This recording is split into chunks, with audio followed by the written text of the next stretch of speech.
Welcome back to the London Free Press Podcast. Thank you once again for taking time, being here, whether you're listening or watching. We really appreciate it. It's been another busy, interesting week in the city of London, and I'm really excited to catch up. It's been a little bit since I've spoken to London Free Press City Hall reporter Megan Stacey. Megan, how are you today? I'm doing well. Thanks for having me, Lynz. Thank you so much for coming on. You have a story right now in the pages of the London Free Press and over at lfpress.com that I was like, wow, had I not read your story, I don't know that I would have known what the city's been up to. And I like to think I'm pretty informed. I stay in touch with what's going on, especially at City Hall. There's an ambassador program happening right now. Now, granted, I will say I have a baby, so I'm not getting out as much as I once was. But if you've been downtown at all, you might have seen people in lime green shirts with an eye on the back. There's 16 in total, 12 full-time, 4 part-time. And they're literally there just to be eyes and if you have a question. And I thought, this is brilliant. Why, where did this come from, Meg? And this is not new per se. It's been going on for a couple of months. What's been happening? Absolutely. It was really interesting we caught up with one of the ambassadors, Colton. But you're right, Lynzee, it's been going on since November, December. So this downtown ambassador program is part of the core area action plan that City Council approved. So there's a whole bunch of elements to that plan, everything from security grants to what's the City Hall calls coordinated and informed response, which is like bylaw and social service response to try and help people who are struggling downtown deal with challenges like that. So there's all kinds of different elements. It's about bringing people back to the downtown. It's about helping businesses, that are really, some of them in the fight for their lives down there, right? And, kind of bringing back some vibrancy to the core. So this is a big project. It was really, some of the elements were really controversial too, including this ambassador program. And, it's a pretty big ticket item too. So last year, City Hall spent about $5 million on this core area action plan. So there's a lot of different targets, like we're talking hundreds of different pieces when you look at all the different metrics and programs, but the ambassador program is one piece. So it's about $825,000 a year. And as you say, you've got these feet on the street. You've got people roving in Old East Village, up Richmond Row, and right in that downtown core, along Dundas Place there, really trying to tackle challenges and provide information to visitors, Londoners, anybody who's coming downtown. So it's really interesting to see, how that's playing out and if people are using it. You wrote something that was so eye-catching to me. Colton is on his 3rd pair of shoes. Now, when we talk about these ambassadors, and that's just since November of last year, when we talk about these ambassadors, they are working all kinds of crazy hours. Like they're working a lot, and that's a lot of mileage that they're clocking. I asked Colton about that just because I thought it was interesting, right? I mean, you've got ambassadors on the street from 7 a.m. to 11 p.m., 6 days a week. Sunday, it's slightly shorter hours. I think we're talking 7 a.m. to 8 p.m. So you think of the geographic area that they're walking, all the way down to like Rectory Street near Western Fair, all along Dundas, and then up Richmond Row. It's a pretty significant area to cover on foot when you're talking about 7 a.m. to 11 p.m., right? So obviously that's a couple of shifts in there, but I asked Colton, like, man, you're walking a lot. What's the footwear situation, right? But I thought that gives you a sense too of, just how much these ambassadors really are the eyes on the street, the feet on the street. They're really down there. So, it's kind of interesting. Colton said something that I don't know I've heard anybody else say in quite some time, and that's that he sees an improvement downtown. He's there many days a week, walking, seeing pretty much everything that's happening. And he said he really thinks, you might be turning that corner. So obviously we've got a lot of issues downtown. I don't think anyone in London would deny that. You look at something like the London Police annual report and you can see the numbers, right? The time, the energy, like the resources that are being spent downtown to deal with everything from petty crime to homelessness to, struggles. There's a lot of things that need addressing, and kind of hanging in the balance here is thousands of office workers that still haven't returned, right? Some people may be back to work, but this pandemic switch to remote work has really, really hollowed out the downtown. So, at Colton, I think he might be alone in thinking, that we're turning the corner. But on the other hand, you've got lots of summer festivals and summer events returning to downtown in a way that we really haven't seen since before COVID. So I think that's going to be a really important metric for us to look at. How many people go out to Sunfest this coming weekend, right? How many people are at Home County, at Ribfest? We've had the International Food Fest, I think, and a children's festival back to Victoria Park. So there's certainly some things that would pull a Londoner back to the core, but are we really seeing major improvement and a major difference compared to 6 months ago? I don't know. It's hard to gauge also because weather plays a factor, right? I was downtown, I don't know, I guess it was 6 weeks ago, whatever poutine feast was happening. And Sunfest had some live performances on Dundas. They had closed it down, the flex portion. And that was really cool. And that was the first time I kind of had a sense downtown that, okay, yeah, restrictions are lifting, people are going back out. And there was a lot of foot traffic. Now, the cool thing about this ambassador program, and we're going to talk about the controversial side of it in just a bit, but the cool thing about it is they are there to aid in anything that you may need. So if you have a question, if you're wondering, they'll talk about upcoming events, but they also have a unique piece where they are keeping their eyes peeled to crime and alerting officers not to intervene, but to just kind of keep an eye on things. And I thought when I read that, wow, like there really are more eyes on the street at this point. Did Colton talk about that at all and how things have been going with respect to that? Yeah, that's a really good point, Lynzee. And that's one thing I asked him, right? Like, what do you hear from people who are coming to you or coming back to the downtown?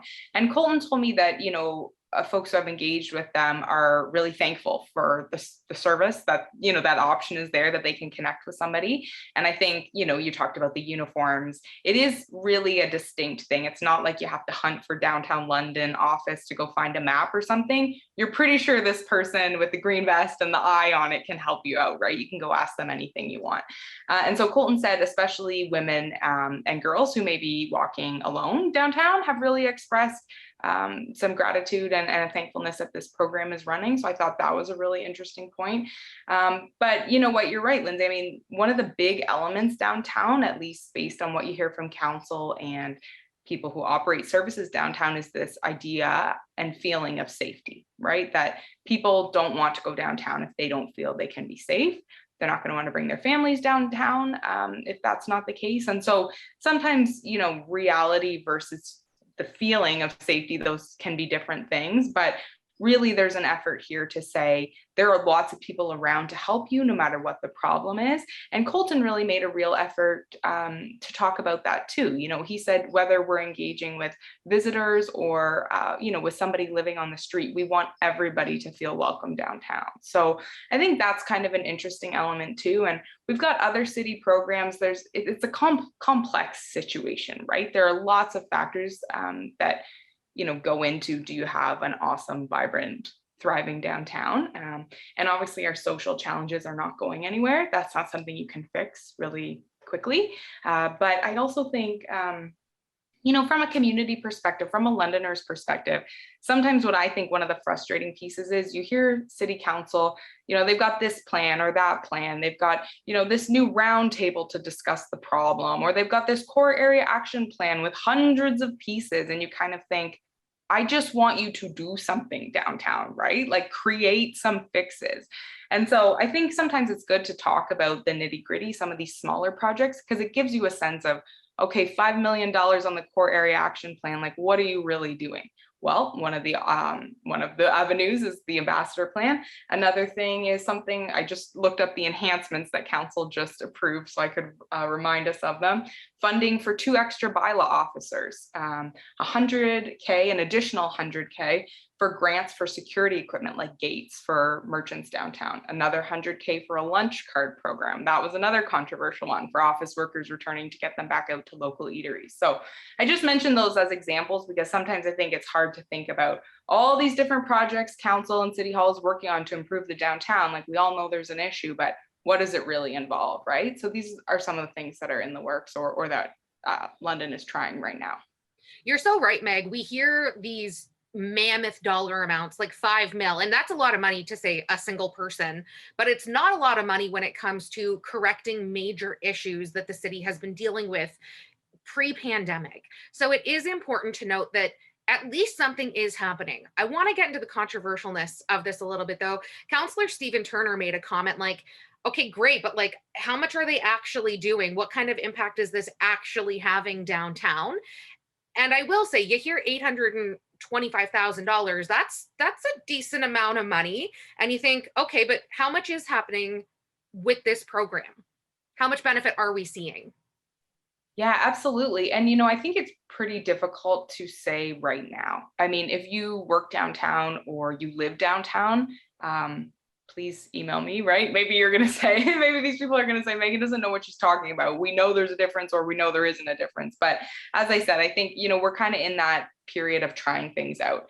And the ward counselor, Counselor John Fife Miller, talks about this a lot. When I ask him about downtown plans and downtown spending, he says, we are going to have to try a lot of different things and they're not all going to work. But we got to put the money and the effort in, and we got to be willing to change course if something isn't working. But we got to try everything we can because like the downtown is crucial, and we only have so many options here, right? So the ambassador program, there's going to be a major debate, I am predicting, around this at the next budget time, which will come up in about a year. But that 2024 to 2027 multi-year budget, when they're going to be looking at the core area action plan and what has it really accomplished, those words of Stephen Turner, it'll be a new council by then, but those words of Councillor Turner might echo, right? Like, what is the ambassador program really accomplishing? And I will say, for whatever reason, this is the program that draws criticism. Like, council is not sure about this. I will say that.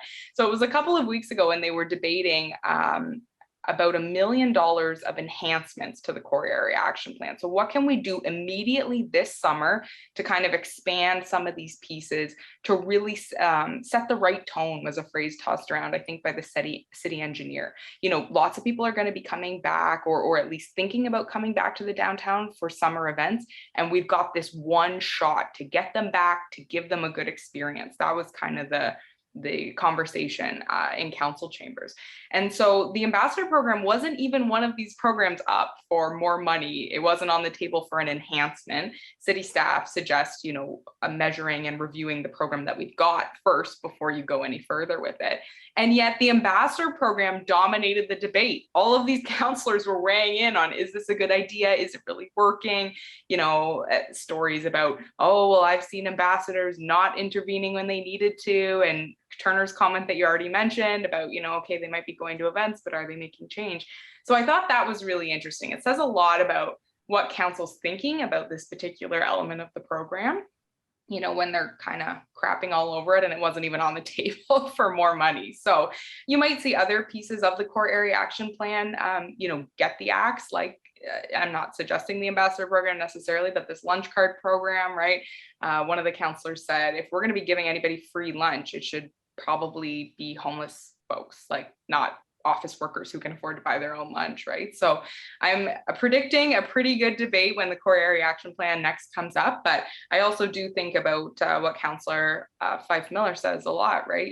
We've got to try some things. We've got to get some things rolling and see what works.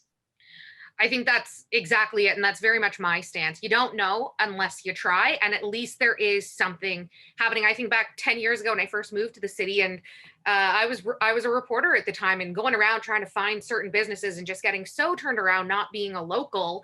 And it would have been so beneficial as a young 20-something woman to see somebody in a shirt and say, hey, can you point me in the direction of whatever building.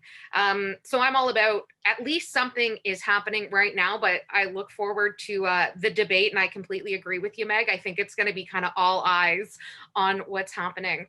Meg, I want to thank you so much for your time today and this story. It is so important, and I appreciate getting into the nitty gritty of things because people need to know what's going on with our taxpayer dollars. So thank you for your attention to detail on this. Oh, no problem. Core area action plan is not a super catchy name. Sometimes we got to talk about what it actually means, right? So pleasure to do that with you, Lynzee. Thank you. Thanks so much, Meg. And if you're enjoying this and you haven't subscribed yet, please do so. We are streaming every Thursday on all major podcasting platforms. We'll be back again next Thursday with another edition of the London Free Press podcast. Until then, stay well.